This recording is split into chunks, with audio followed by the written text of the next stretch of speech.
நான் நினைக்கிறேன் அந்த ராவணன் நீங்கள் தான். இதுக்கு தான் தப்பு பண்ணால் சின்னவாள்லாம் கேலி பண்ணுவாள். உடனே ராவணன் திருப்பிட்டான். ஆஹா, என் நண்பன் வாலி மகனா, நீ என்ன உங்கள் அப்பனை கொன்னவனோட கூட்டு வச்சுருக்க? நீ என்னோடனா கூட்டு வச்சுருக்கணும்.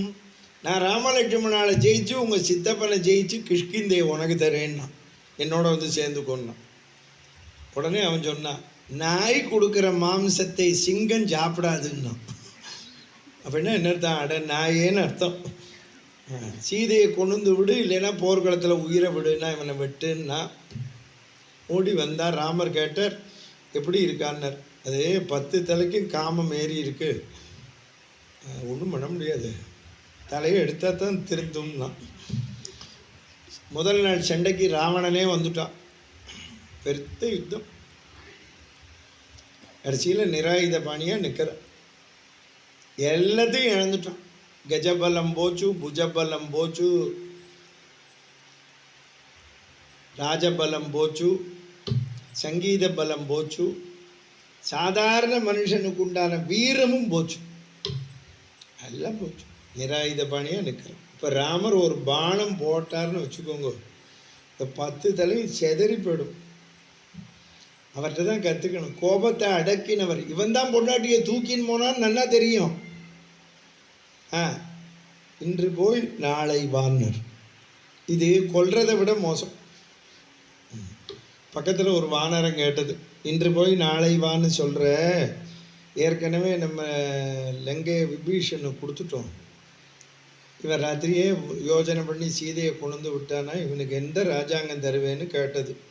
ராமர், இதுக்கே கவலைப்படுற, 14 வருஷம் ஆயிடுத்துன்னு பரதன் என் தம்பி கோச்சலா தேசத்தை என்கிட்ட கொடுப்பான், அதை நான் இவன்கிட்ட கொடுத்துட்டு திருப்பி காட்டுக்கு போயிடுவேன்னு இருக்கேன். ஆளைய உனக்கமைந்தனம் ஆறுதம் அரைந்த பூளையாயின கண்டனை போருக்கு இன்று போய் நாளை வா என்றனன் நாக இளங்கமுகின் வாழை தாவூர் கோச்சலை நாடுடை வள்ளல். திரும்பி போகிற போது தலை குனிஞ்சு போகிறான். ரொம்ப நாளாக அந்த பூமாதேவி இவன் மூஞ்சியை பார்க்கலையா. ஏன்னா அவன் திக்விஜயம் போய் ஜெயிச்சுட்டு வருவான். ஜெயிச்சுட்டு வரும்போது இப்படி வருவான். இப்போ முகம் தெரியாது. இப்போ நீ கிரிக்கெட்டு பாரு, 100 போட்ட பேட்ஸ்மேன் 100 போட்டுவிட்டு வரான்னு வச்சுக்கோ, பேட்டை இப்படி காமிப்பான், இப்படி வருவான், இப்படி தானே வருவான். முதல் பாலில் எல்பிடபிள்யூவில் அவுட்டுன்னு வச்சுக்கோ, அப்போ இப்படி வருவான், உட்காந்து நாட்டு பொண்ணு மாதிரி வருவான்.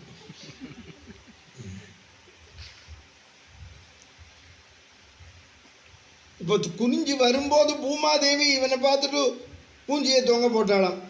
அப்போ அவன் என்ன நினைக்கிறானா, அல்ப மனிதன் என இழுத்து பேசின ராமலட்சுமணாள் நம்மளை கேலியா நினைப்பாளோ நினைக்கட்டும், தம்பி கும்பகர்ணன் விபீஷணன் நினைப்பனோ நினைக்கட்டும், மண்டோதரி நினைப்பளோ நினைக்கட்டும், இதுக்கெல்லாம் கவலைப்படலையா. எதுக்கு கவலைப்பட்டானா, மிதிலையிலிருந்து வந்த சீதை ஜானகி நகுவளே. இன்னமும் இவன் மனசு அங்கே இருக்கு.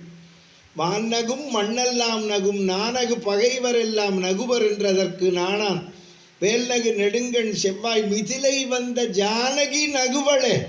ஏன்னா கையை தட்டிட்டு சிரிக்காமல் என்ன பண்ணுவா, நீ அல்ப மனிதன்னு கேலி பண்ணாவா ஆம்படையான தோத்து போய் வந்தாக்க சிரிக்கத்தானே சிரிப்பா. 24 பாட்டு எழுதுறான் கம்பன். தன்னை கேளுங்க. ராத்திரி வந்து மகோதரன்ட்ட ராமனை புகழறான். யாரு? ராவணன். நான் அன்றைக்கே முதல் நாள் ஒரு கருத்து சொன்னேன், நீங்கள் ரொம்ப பேர் வல்லை, இன்னைக்கு கேள் என்ன சொன்னேன்னு. இந்த 10 அவதாரம் எடுத்தாரே பெருமாள், இந்த 10 அவதாரத்திலேயே ராமாவதாரம் ஒன்றுல தான் இந்த பகவான் ராமனை திட்டினவெல்லாம் வாழ்த்தினான். நேற்றுக்கு நரசிம்மாவதாரம் பார்த்தோமே, இரணியம் உயிரை விடுற போது வாழ்த்தலை. கிருஷ்ணாவதாரத்தில் பாரு, எந்த ராட்சசனும் கிருஷ்ணனை வாழ்த்தலை, துரியோதனம் முதற்கொண்டு வாழ்த்தலை. இந்த ராமாவதாரத்தில் பாருங்க, மாரீச்சன்லேருந்து வாலி எல்லா கரதூஷணாள் சூர்பனகை எல்லாரும், ராவணன், கும்பகர்ணன், இந்திரஜித், ராமனை அவ்வளோ பேரும் புகழ்ந்து. இப்போ ராவணன் புகழறான். அவன் போடுற பானத்துக்கு முன்னால் நான் நிற்க முடியாது. அவன் அழகுக்கும் அவன் பாலம் போடுற அழகுக்கும் நானும் மன்மதனும் அவனுக்கு முன்னால் நாய்க்கு சமம்னா. பார்த்தீங்களா? யார் சொல்கிறான்? ராவணன். எந்த ராமனை ஜெயிப்பேன் அல்ப மனிதன்னு சொன்னானோ இப்போ அவன் சொல்கிறான் பாருங்க. அவன் புகழறதை பார்த்தவொடனே அவனுக்கு ராவணனுக்கு அஷ்டமச்சனியாக வந்தது கூட இருக்கிறவன். இதெல்லாம் வெற்றி தோல்வி சகஜம். சீதையெல்லாம் கொண்டு விடுறேன்னு சொல்லாதே, கும்பகர்ணனை எழுப்புன்னுட்டான். இதெல்லாம் நல்லது. நம்ம நல்லது நினச்சா கூட தெரிஞ்சுக்கோங்க, இது நல்லது, நீ சொல்கிறது கரெக்டு, செய்யின்னு சொல்கிறவா இருக்கணும். அது இருந்த விபீஷணன் விரோதம் பண்ணிட்டானே. புரிஞ்சுதா? இப்போ கும்பகர்ணனை எழுப்பினான். கும்பகர்ணன் நல்லா தூங்குவான். தெரியுமோ இல்லையோ? நம்மெல்லாம் தூங்கினாலே என்ன சொல்கிற ஆற்றுல கும்பகர்ணன் மாதிரி தூங்குறான்னு இப்படிதானே சொல்லுவோம். கும்பகர்ணன் தூங்குறான்னு உடனே ஏதோ சோப்பலாங்கியாக இருப்பான்னு நினைக்காத. இப்படி விழுந்தான்னு வச்சுக்கோ, 500 பேர் செத்து போயிடுவோம். இப்படி பராக்கிரமசாலி தெரியுமா? கும்பகர்ணனை பற்றி ஒரு கதை உண்டு. அவனுக்கு முடி வெட்டுறவர் ஒருத்தர் வந்தார். முடி வெட்டினர். இவன் முடி வெட்டின்னு இருக்கிற போது மூச்சை பிடிச்சி இழுத்தான். கத்திரிக்கோள் உள்ளே போயிடுச்சு. ஐயோ, கத்திரிக்கோளுக்கு என்ன பண்ணுவேன்னர். அவன் திருப்பி மூச்சை பிடிச்சி இழுத்தான். இந்த ஆளே உள்ளே போயிட்டான். நீ போய் தேடி எடுத்துக்கோன்னுட்டான். அவன் உள்ளே போய் கத்திரிக்கோளை தேடுறான். தேடி நிற்கிற போது எதிர்த்தாப்புல ஒருத்தன் சங்கிலியோடு வந்தான். எங்கே வந்தேன்னு கேட்டான். நான் முடி வெட்டியிருந்தேன், மூச்சை பிடிச்சி இழுத்தான், கத்திரிக்கோள் உள்ளே வந்துருச்சு, தேடுறதுக்கு வந்தேன்னா. உனக்கு 3 இருக்கா அப்படின்னா. என்னென்ன? நான் எதுக்கு வந்தேன்னு தெரியுமாண்ணா? என்னென்ன? 4 நாள் முன்னாலே யானையை குளிப்பாட்டுறதுக்கு இப்படி போனேன். இந்த ஆள் மூச்சை பிடிச்சி இழுத்தா, யானை உள்ளே வந்துருச்சு, யானையவே தேடின்னு இருக்கேன்னா. இந்த மாதிரி கும்பகர்ணன் பெருமையை சொல்கிறது. இது எல்லாம் நடந்ததான்னா இல்லை. அவ்வளவு பராக்கிரமசாலி. ஆறு கும்பகர்ணன். அவன் மேலே குதிரை படைய விட்டானான் எழுப்புறதுக்கு. இப்போ நம்ம அதில் பாருங்கள், சில பேர் எழுப்புறதுக்குள்ளே பிராணம் போயிடும். ரொம்ப பேர் இருக்கான். அலாரத்தை வச்சுட்டு தூங்குவான். தெரியுமா உங்களுக்கு? இந்த அலாரம் அடிக்கிற போது போர்வையை போத்துவான் இந்த அலாரத்துக்கு. அதுக்கப்புறமா கேட்பான், அலாரம் அடிச்சதோ அப்படி ஒரு அடி கொடுக்கணும் போல இருக்கு. இதில் வேற எழுப்புன்னு சொல்லிட்டு தூங்குவான். இதில் இன்னும் சில பேர் 4 மணி ஆகிடுச்சோன்னே எழுப்பும்பா. நம்ம எழுப்பினோம் 4 ஆகிடுதா அப்படிம்பா. 4 ஆனதுனால தானே எழுப்புகிறோம். இந்த கும்பகர்ணன் மேலே குதிரை படையவே விட்டானான். கம்பன் சொல்கிறான், குதிரைப்படை வேகமாக ஓடுறதான் அவனை எழுப்புறதுக்கு. உறங்குகின்ற பாடுறேன் பாரு, அந்த பாட்டு கேளு. குதிரை ஓடுற மாதிரியே எழுதுறான். உறங்குகின்ற கும்பகர்ணன் உங்கள் மாய வாழ்வெல்லாம் இறங்குகின்றதென்று கான் எழுந்தீராய் எழுந்தீராய், கரங்கு போல விற்பிடித்த காலதூதர் கையிலே உறங்குவாய் உறங்குவாய் இனி கிடந்து உறங்குவாய். அப்படி குதிரை போச்சோம். நாதஸ்வர வித்வான்லாம் வந்து நாதஸ்வரம் வாசிக்கிறானோ எழுப்புறது. அவன் நல்லா சாப்பிடுவன். மாம்சம் 1200 கண்ணுக்குட்டி நல்லா அமைக்கி விட்டு அவனுக்கு கவச்சமெல்லாம் போட்டு கொண்டு வந்து நிறுத்தினான் ராவணன்ட்ட. அல்ப மனிதர்கள் வந்து விட்டார்கள், போ சண்டைக்குன்னா. அவன் அழகாக கேட்டான், சீதா பிராட்டி துன்பம் தீரலையான்னு கேட்டான். ஆனதோ வெஞ்சமம் அழகில் கற்புடை ஜானகி துயரினம் தவிர்ந்ததில்லையோ, போனதோ புகுந்ததோ திட்டியின் விடமே என்ன கற்பின் செல்வியை விட்டிலையோ. திட்டின்னு ஒரு பாம்பு இருக்கு. மற்ற பாம்பெல்லாம் கொட்டினாதான் விஷம், இது சீரினாலே விஷம். அந்த மாதிரி கற்புள்ளவளம். நீ சந்தேகப்படுற தம்பி விபீஷணனை சேர்த்துண்டு சீதையை கொண்டு விட்டு அவனை சரணாகதி பண்ணு. ராமனை தையலை விட்டு அவன் சரணம் தாழ்ந்து ஐயுறு தம்பியோடு அளவுலாவுதல். என்ன போய் நம்புறையே நீ? நல்லவனை இழந்துட்டியே, விபீஷணனை சேர்த்துக்கோன்னு. கும்பகர்ணா, உன்னை என்ன சண்டைக்கு கூப்பிட்டேனா இல்லைன்னா உபதேசம் பண்ண கூப்பிட்டேன் நானா அப்படின்னா. அண்ணாவை நமஸ்காரம் பண்ணா, கிளம்பினான். அவன் கேட்டான், எதுக்கு நமஸ்காரம் பண்ணுறேன்னு. இல்லை திரும்பி வருது சந்தேகம்னா. ஓ, அந்த காலத்தில் ஒரு உபன்யாசம் இருந்தார். அவர் சொல்லுவார், கும்பகர்ணம் போகிற போதே திரும்பி வருது சந்தேகம்னு போகிற போதே வாயில் 2 அரிசியும் போட்டுன்னு போயிட்டானாம். புரியுது? ஆமாம், நீங்கள் எல்லோரும் தெரிஞ்சுக்கணும். அதனால தான் நீங்கள் கடையில் போய் அரிசி வாங்குறேன்னு பார்க்குறேன்னு வச்சுக்கோங்க, கையால் பார்த்துட்டு வாங்கணும். சில பேர் இருக்கான் வாயில் போட்டு பார்ப்பான். இப்படிலாம் போடக்கூடாது. ஆமாம், நீ ஏன் வாயிலெல்லாம் போட்டுக்கக்கூடாது. அது நீ போனோன்னு போடுவா எல்லோரும். கும்பகர்ணம் போனான் சண்டைக்கு. ராமர் கேட்டார் விபீஷணன், இது ஆறு அப்படின்னார். எனக்கு மூத்தவர் எங்கள் அண்ணா ராவணருக்கு இளையவர், ரொம்ப நல்லவர், இப்போவும் தர்மம் சொல்லிட்டு தான் வந்திருப்பார்னா. அப்படியா, அவரையும் நம்ம கட்சியில் சேர்த்துப்போம், கூட்டின்னு வாங்க. கும்பகர்ணன் சொன்னான், நீ அவரை சேர்ந்துட்டேன்னு நினச்சேன், என்ன எதுக்கு கூப்பிடுற?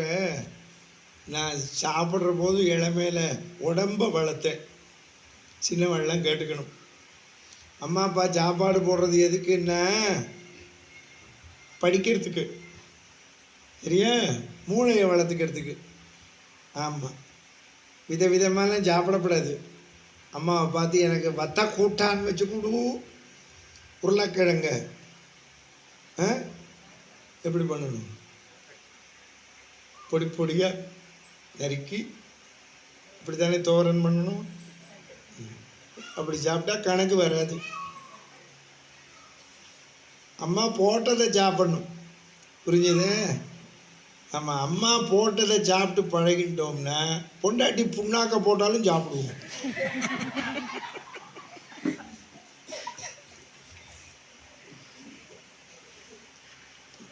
நான் தான் இப்படி சாப்பிட்றேன்னு நினச்சேன், நீங்கள்லாம் ரொம்ப பேர் அப்படி தான் சாப்பிட்ருக்கள் போல. கும்பகர்ணன் சொல்கிறான், உடம்பை வளர்க்கப்படாது, தெரிஞ்சுக்கோங்க.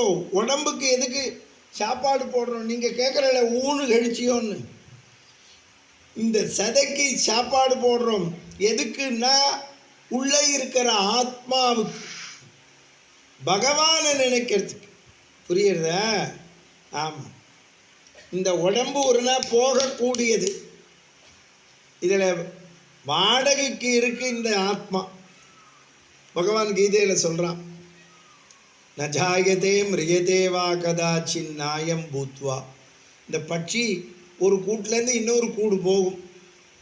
அது மாதிரி நம்ம ஒரு நாளைக்கு இந்த உடம்பை விட்டுட்டு இன்னொரு உடம்பு ரெடி ஆகிடுதுன்னு அர்த்தம். புரியுதா உனக்கு? புனரப்பி ஜனனம் புனரப்பி மரணம். அதனால தான் இந்த உடம்போடு இருக்கிற போது நல்லதை பண்ணணும். சதா நீங்கள் உத்தியோகத்துக்கு போங்கோ, வியாபாரத்துக்கு போங்கோ, என்ன வேணாலும் பண்ணுங்கோ, மனசு பகவான்கிட்ட இருக்கு. அதுவும் இந்த காலத்தில் ரொம்ப சௌரியம். கம்ப்யூட்டரை தட்டி வேலையும் பார்க்கலாம், இந்த பக்கம் ஓரமாக பஜனை பாட்டும் கேட்கலாம், உபன்யாசம் கேட்கலாம், எல்லாம் கேட்கலாமே. எவ்வளோ வசதி கொடுத்துருக்கான் பகவான் சொல்லு. அதுவும் இந்த காலத்தில் யூடியூப் ஆன் பண்ணியாச்சு, பென் ட்ரைவை போட்டாச்சுன்னா பாட்டு கேட்டு பாடிண்டே சமைக்கலாம். எங்கள் அம்மா பாடிண்டே சமைப்பேன். 2 தக்காளி தான் போடுவாள், ரசம் மணக்கும். ஆமாம், அவள் பாடிண்டே சமைப்பாள். எங்களுக்கு சாப்பாடு போடுற போது ஔவையார் பாட்டு சொல்லுவா, திருக்குறள் சொல்லுவா, சௌந்தரலகரி சொல்லுவா, சங்கீத தியாகராஜர் தீட்சிதர் மேடையில் பாடுறேன்னு இதெல்லாம் அவள்கிட்ட கற்றுண்டது. ஆமாம், உங்களுக்கும் அதான் சொல்கிறேன். நீங்கள் பொம்மநாட்டிகளுக்கு சொல்கிறேன், தனியாக போய் நான் நாராயணியம் படிக்கிறேன் அப்படின்னா ஆம்படையான சோத்துக்கு திண்டாட விட்டுட்டு போக வேண்டாம். நாராயணியம் படிக்கிறேன், சுந்தரகாண்டம் படிக்கிறேன்னு இங்கே விட்டுட்டு போவேன். அவன் எங்கேயானு மெஸ்ஸுக்கு ஃபோன் பண்ணி சோத்தை கொட்டிக்கணும். இல்லை நான் என்ன சொல்கிறேன், நாராயணியம் படிக்க போனால் அந்த ஆம்படையானையும் இழுத்துன்னு போயிடுங்கிறேன். எதுக்கு ஆற்றுல உட்காந்து சமைச்சுட்டே படி. எவ்வளோ வசதி வந்தாச்சு, தனியாகவே பூஜை பண்ணணும்னு அவசியமே கிடையாது. ஆமாம், எப்போ ஒரு பையன் சொன்னால் நாங்கள் உத்தியோகத்துக்கு போகணுமே, போ பகவன் நாமாவை சொல்லிகிட்டே போ, கார் ஓட்டுறப்போ சொல்லிட்டு போயேன், வச்சுரு ஆன் பண்ணேன் பஜனையை கேளு. எத்தனை பஜனை பாட்டு இருக்குது, எத்தனை இருக்குது, உபன்யாசம் எத்தனை இருக்குது. மெட்ராஸில் நான் உபன்யாசம் பண்ணியிருந்தேன் 10 வருஷம் முன்னால். ஒருத்தர் என்ன பண்ணார், என்னோட அப்போல்லாம் சிடி, இந்த ஃபோன் வராத போது 15-20 வருஷம் முன்னால் என்னோடய ராமாயண சிடி, பாரத சிடியை வாங்கி வச்சுட்டார். அப்போ இந்த பையனோட அப்பா காரில் வச்சுட்டார். இந்த பையன் கார் எடுத்துன்னு தஞ்சாவூர் போகிறான் மெட்ராஸ்லேருந்து. இன்னும் சிடி வாங்கி வச்சுருக்காளேன்னு அப்பா என் உபன்யாசத்தை போட்டான். அந்த பையன் ராமாயணத்தை சூப்பராக இருக்குது. திரும்பி வரும்போது பாரதம் போட்டான். அவன் ஃபோன் பண்ணுறான் அவன் அப்பாவுக்கு, அப்பா இன்றைக்கி உபன்யாசத்துக்கு போனால் அவர் என்னெல்லாம் சிடி போட்டாரோ வாங்கிட்டு வாங்குறான். பார்த்தியா என்னடா அப்படின்னா, ரொம்ப நல்லா இருக்குப்பா உபன்யாசம், நன்ன பொழுது போச்சு அப்படின்னாங்க. நன்ன நான் கார் ஓட்டின்னு போனேன் அப்படின்னு சொல்கிறாரு. அவர் இப்படி வாங்க, இங்கே வாங்க, இங்கே வாங்க, இளைஞர் சேரில் உட்காருங்க, உட்காருங்க, உட்காருங்க, இளைஞல் பண்ணாங்க டக்குன்னு. நீங்கள் அதனால் எந்த செல்ஃபோன் சைலண்டில் போடுங்க, எந்த உத்தியோகத்துக்கு போங்க, மனசில் பக்தி இருக்கணும். பொம்மநாட்டிகிட்ட கற்றுக்கோங்க. கொழாடியில் அவளை மாதிரி சண்டை போட ஒத்துரும் முடியாது. பார்த்துருக்கியா நீ? 10 மணிக்கு தண்ணி வரும்னு 9:30 கொண்டு வந்து குடத்தை வச்சுக்கோ, வரிசை ஒருத்தர் 2 குடம் பிடிச்சிக்கலாம். அதில் வேடிக்கை என்னென்னா, அன்றைக்கின்னு 9:45 வந்துடும். இவன் முதல்ல வச்ச பக்கத்தில் வீடு, அப்புறம் வருவோம், அதுக்குள்ளே தண்ணி வந்துடும். இந்த 2ஆவதாக இருக்கிறவன் அவளுக்கு பிடிச்சி வச்சுட்டு பிடிச்சிக்கப்படாதா, அவள் குடத்தை தள்ளிவிட்டு இப்போ குடத்தை. இப்போ அந்த முதல்ல குடம் வச்சவன் வருவான், சண்டை 2 பேருக்கும். அது 2 பேரும் சண்டை போடுவா பார். 2 ஆம்பளை சண்டை போட்டானா வேட்டி எங்கே போச்சுன்னு தெரியாது. அங்கேருந்து ஒருத்தன் வருவான், இந்தாங்க உங்கள் வேட்டின்னா. 2 பொம்பளை சண்டை போட்டான்னு வச்சுக்கோங்க, தலையில் ஒரு குடம், இடுப்பில் ஒரு குடம். இப்போ சண்டை போடுறான்னாலே முதல்ல இதைத்தான் வரிஞ்சு கட்டுவான். நம்மாத்து மாமி இதை கட்டினாலே தெரிஞ்சுக்கலாம் ஏதோ பிரச்சனைன்னு. இதை இப்படி இழுத்து ஒரு சொருகு அப்படி சொருகி தலையில் ஒரு குடம், இடுப்பில் ஒரு குடம். அடியே நீ மேலே தெரிஞ்சானா நாளைக்கு வந்து இங்கே தண்ணி பிடிப்பி அடி சட்டம் போடி. பெரிய கவுன்சிலர் அட்டம் வந்துட்டேன், கையாட்டிட்டு. என்ன நீ வச்சதான் சட்டமா அப்படின்னு யாரடி ஏற்றி பேசுகிற? 2 பேரும் இப்படி சண்டை போடுவா பார், கையும் வாயும் அச்சையும். பட்டினத்தார் சொல்கிறார், இந்த 2 பொம்பளை தலையில் இருக்கிற குடத்தில், இந்த இடுப்பில் இருக்கிற குடத்தில் இந்த ஒரு சுட்டு தண்ணி கூட கீழே சிந்தாது. ஏன்னா அவன் வாயும் கையும் சண்டை போட்டாலும் மனத்து எங்கே இருக்குது? குடத்தில் இருக்குது. அது மாதிரி நீ எந்த உத்தியோகத்துக்கு போனாலும் உன் மனம், அவன் மனசு எப்படி குடத்தில் இருந்த தண்ணியில் இருந்ததோ அது மாதிரி உன் மனம் பகவான் திருவடியில் இருக்கணும்னார் பட்டினத்தார். எத்தொழிலை செய்தாலும் ஏத்தவத்தை பட்டாலும் முத்தர் மனம் இருக்க மோனத்தே காதி விளையாடி இரு கை வீசி வந்தாலும் தாதி மனம் நீர்க்கூடத்தே தான். அதை தான் கும்பகர்ணன் சொல்கிறான். ஜலத்தில் போட்ட கோலம் மாதிரி நம்ம வாழ்க்கை. நீர்கோல வாழ்வை நச்சி நெடிது நாள் போர்க்கோலம் செய்து விட்டார்க்கு உயிர் கொடாது அங்கு போக. அதுதான் உடம்ப வளர்க்கப்படாது. பக்தியை ஊட்டுங்கோ குழந்தைகளுக்கு. ஸ்கூலுக்கு போகிற போது பகவான் நாம சொல்ல சொல்லு, வந்தவுடனே சொல்ல சொல்லு, பரீட்சை எழுத போகிறதுக்கு முன்னால் சொல்ல சொல்லு, எப்பவும் நாமாவை சொல்ல சொல்லுங்க. நீங்களும் சொல்லுங்க, வீட்டில் எப்பவும் சொல்லுங்க, சதா சொல்லுங்க. ஆமாம், பக்தியை ஊட்டு. பாட புஸ்தகத்தை திணிக்கிற மாதிரி பக்தியை திணிங்க. A+B² நடத்துறையோ இல்லையா பாடம், is=A², +B², அப்புறம் +2AB. சரியா சொன்னேன்னா? நான் பிஎஸ்சி மேக்ஸு. அதை புகுத்துறே பற்றியா? இதையும் புகுத்து. நாராயணிய ஸ்லோகத்தை சொல்லிக் கொடு, ஆழ்வார் பாட்டு சொல்லிக் கொடு, தேவாரம் சொல்லிக் கொடு, தியாகபெருமை கீர்த்தனை சொல்லிக் கொடு. பக்தியை ஊட்டுங்கோ, அதுதான் முக்கியம். அதுவும் நம்ம மதத்துக்கு தான் ஆபத்து. கடவுள் இல்லைன்னு சொல்கிறவன் பூரா இந்து மத கடவுளை தான் இல்லைங்கிறான், வேறு மத கடவுளை இல்லைன்னு சொல்ல மாட்டான். சொன்னால் அப்புறம் ஞாயிற்றுக்கிழமை தலை இருக்காது. அதனால தான் உங்களுக்கு சொல்கிறேன், தைரியமாக சொல்கிறது நான் ஒருத்தன் தான். பக்தியை ஊட்டுங்கோ, நாளைக்கு போச்சு பாரு. 10 நாளைக்கு மேலே உபன்யாசம் பண்ணேன். இனிமேல் நீ கதை கேட்கணும்னா மேலார் கோடு வரணும் நாளையிலேருந்து, புரிஞ்சுதா? அப்புறம் எங்கே நடக்கிறதுன்னு பார்த்துன்னு போகணும். உனக்கு நேரம் ஒத்து வரணும். எவ்வளோ இருக்குது புரிஞ்சுக்கோ. பகவான் நாமாவை சொல்லுங்கோ. நீ நீ எவ்வளவு சொத்து வச்சாலும் புண்ணியத்தை சொத்தாக வைங்கோ. தயவு பண்ணி குழந்தைகளுக்கு புண்ணியத்தை வகு. இந்த கோயிலுக்கு எதையாவது எழுதி வை. ஏகாசி பஜனை பண்ணணும்னு எழுதி வை. சீதா கல்யாணம் பண்ணணும்னு எழுதி வை. அவன் எந்த ஊரில் போய் சம்பாதிக்க போனாலும் இங்கே வந்து பண்ணணும்னு எழுதி வை. ஆமாம், கிராமத்தில் இருக்கிற வீட்டை வித்துறாதே. ஆமாம், நாளைக்கு வந்தால் இங்கே வந்து தங்கி ஒரு 2 நாளைக்கு பஜனை பாடலாமே. ஒரு வாரத்துக்கு ராமாயணத்தை நடத்தலாமே. நம்ம எல்லாரும் லீவில் வந்து. அதனால் தெரிஞ்சுக்கோ, பக்தியை ஊட்டுக்கோ தயவு பண்ணி. நீ எவ்வளவு சொத்து வச்சாலும் உன் பிள்ளை பொண்ணு என்ன சொல்ல போகிறான், எங்கள் அப்பாவுக்கு இருந்த மூளைக்கு இன்னும் வச்சுருக்கலாமா, நடுவில் கொஞ்சம் செலவழிச்சிட்டாருமா, இவன் என்ன பண்ண போகிறான் சொல்லு. அதனால் புண்ணியத்தை கொடுங்கோ. ஆமாம், நீ எதை எடுத்துன்னு போகிற, புண்ணியத்தையும் பாபத்தையும். இங்கே இந்த கேஷு பொருள் எதையும் எடுத்துன்னு போக முடியாது, புரிகிறதா? ஆமாம், நம்ம கொண்டு வரும்போது எதை கொண்டு வந்தோம்? கிரெடிட் கார்டு, டெபிட் கார்டுங்கிற புண்ணிய பாவம் தான். இது யார் பேசுகிறா?